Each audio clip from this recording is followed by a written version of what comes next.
Good Friday morning, and thank you for joining us on KARE 11 News Now. I'm Jason Hackett. Let's get right to your headlines. Developing this morning in St. Peter, a police officer is in the hospital after being shot. St. Peter is about an hour south of Minneapolis. Police say the scene unfolded around 8 last night on Bunker Lane. Audrey Russo has the very latest. Yeah, obviously a tense situation. Take a look at this. This is the Facebook post that neighbors in the area saw, warning them to shelter in place around Washington Terrace. Now, as of 10:30 last night, that order is lifted, and the officer who was shot is now getting medical treatment. Occupants of number 23, you are under arrest. This is the St. Peter Police Department. Our newsroom received this ring camera footage from a neighbor in the area where you can hear St. Peter police trying to engage with someone. Now, according to the St. Peter Police Department, around 8 p.m. an officer was shot here on Bunker Lane, which you can see from this video. It's kind of a residential area. The houses are somewhat close together. Now, around that same time, we picked up scanner calls where you can hear several gunshots in the background as officers report shots fired. Now, the Minnesota Bureau of Criminal Apprehension has confirmed on X that they're investigating this as a use of force incident. Now, we're still working to confirm what led up to the shooting, the identity and the condition of the suspect, and whether or not anyone else was involved. Back to you. Audrey, thank you. This morning, Israel and Hezbollah agreeing to a ceasefire after talks between the U.S. and Iran were postponed due to fighting in Lebanon. That's according to U.S. officials. Vice President J.D. Vance was supposed to travel to Switzerland today for the next stage of peace talks with the Iranians, but negotiations were called off following Israeli strikes on Hezbollah targets in Lebanon. Israel saying the strikes were in response to Hezbollah forces killing 4 Israeli soldiers and injuring 5 others. But Iranians are asking for guarantees that hostilities in Lebanon will end before proceeding with negotiations. Neither Israel or Hezbollah has confirmed the truce yet. Today's talks were meant to launch a 60-day period of negotiations to resolve issues and ensure a permanent end to the war. It's now not clear if or when those talks will resume. A major update in Luigi Mangioni's state murder trial. His lawyers say they are backing off of plans to pursue a psychiatric defense a day after telling the court that they would. Mangioni is charged with killing United Healthcare CEO Brian Thompson. On Wednesday, his lawyers said Mangioni was extremely emotionally disturbed at the time of the shooting. He has pleaded not guilty to both his state and federal charges. His state trial is set to start in September. Well, happening tonight, Minnesota Lieutenant Governor Peggy Flanagan and Congresswoman Angie Craig will face off in a live debate. The two leaders are both vying to be the DFL's candidate for Senator Tina Smith's seat. The debate comes just weeks after the state's DFL endorsed Flanagan. Now, before the convention, Craig decided to withdraw from the endorsement process entirely, saying it, quote, doesn't reflect the full scope of the party that we are. Tonight's debate starts at 7 p.m. on Twin Cities PBS. Right now, the city of St. Paul is dealing with a historic $26 million budget gap. Sammy Salina sat down with Mayor KARE to go through her priorities and what could be on the table for cuts.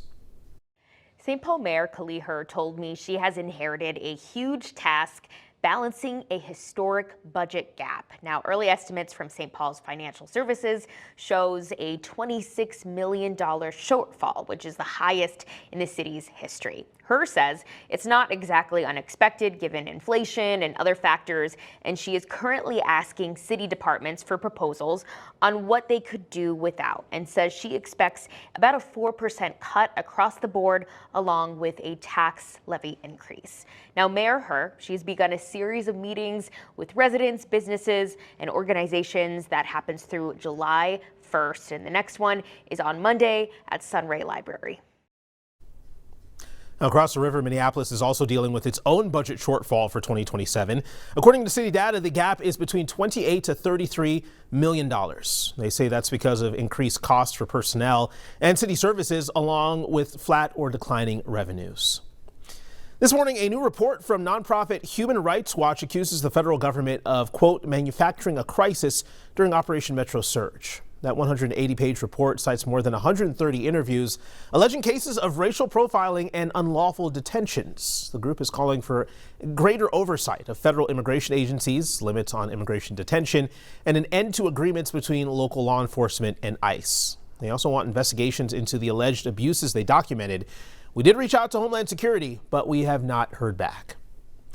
This morning, one Metro school district says it's rethinking how technology is used in its classrooms. Minnetonka public school leaders say they're cutting back on using iPads after hundreds of parents raised concerns. Let's take a closer look at the changes happening this fall. So for elementary school students, iPads will now only go home for specific educational purposes. The district says they will implement more web and app filtering across all grade levels, including banning YouTube for elementary or middle schoolers. There will also be a parent portal for parents to monitor their kids' devices at home. When our children abuse their responsibility with the iPad, we take the iPad away. And in this case, we kind of want to take the iPad away from the schools because they've abused that privilege. Wayzata Public Schools is also making changes this upcoming school year, limiting devices to essential learning apps, enforcing more web filtering, and restricting after-school internet access. This morning, communities across the country are preparing to celebrate Juneteenth, and one of the biggest celebrations in the Twin Cities is returning to Minneapolis in just a few hours here. Soul of the South Side is kicking off, at Minnehaha and East Lake Street at noon. The free festival brings together artists and small businesses to celebrate Black creativity. That runs until 8 o'clock tonight. And then over in Edina, they're having a Juneteenth celebration at Centennial Lakes Park from noon until 2. And then over in Maple Grove, you can join in on the festivities at Town Green from 5 until 9. Turning now to the World Cup. We are just hours away from Team USA's match against Australia. Seattle officials say they're bracing for record crowds as well as major transit changes. Sebastian Robertson has a closer look at how the city is getting ready.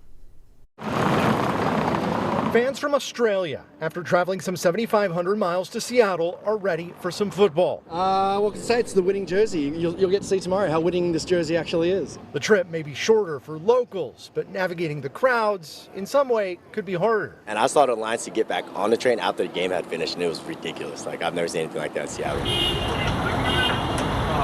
Monday's first ever World Cup match in Seattle put a logistics plan years in the making to the test. Now, with even bigger crowds expected Friday, officials are already tweaking the playbook. Instead of funneling everyone through one station, Sound Transit will encourage riders to spread out between Pioneer Square, Stadium, and International District Chinatown stations to help ease congestion after the match. We're feeling really confident about our ability to handle both the scale of those crowds, the transportation challenges. We have a fantastic public safety plan in place, so we are feeling really confident. That confidence comes as demand for Friday's match continues to soar.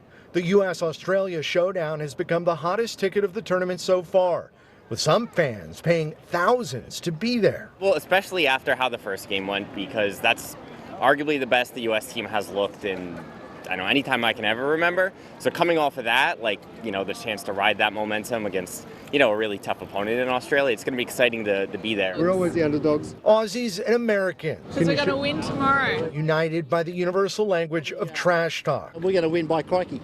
Even if they don't always understand what the other side is trying to say. Everyone's super friendly.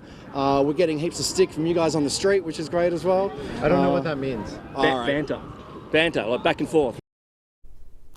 Today's match against the Aussies kicks off at 2 o'clock, and Minnesota United hosting a watch party at PV Plaza. Gates open at noon. Tickets are free on their website, but it is still first come, first serve, so they suggest that you show up early. Well, this morning, the University of Minnesota is making final preparations ahead of the Special Olympics USA Games kicking off tomorrow. The opening ceremony is 6:30 tomorrow night. The Flame of Hope will make a few more stops before lighting the cauldron. This is video from the Mall of America last night as the flame arrived for a massive celebration there. The rotunda filled with athletes and law enforcement representatives. The Games raising awareness and acceptance for people with intellectual disabilities since 1968. As the Flame of Hope makes its way to the opening ceremonies, it carries with it a message we can all stand behind. Together, we can build a more inclusive world and create moments that inspire generations to come.